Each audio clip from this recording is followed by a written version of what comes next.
tanang bahandi niining kalibutan, ang tanan mahanaw ug ang tanan may katapusan.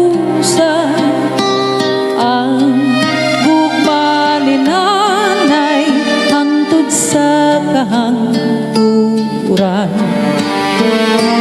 ang mga inahan angay pasidunggan sa ilang pag-amuma, sa ilang kabataan.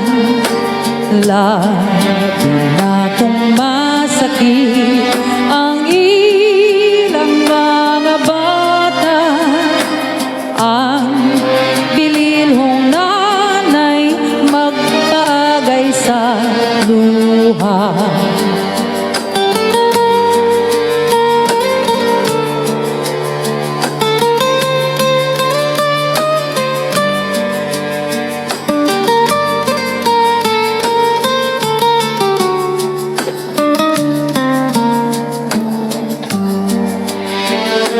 Ang mga inahan ay pasidunggan sa ilang pag-amuma, sa ilang kabataan.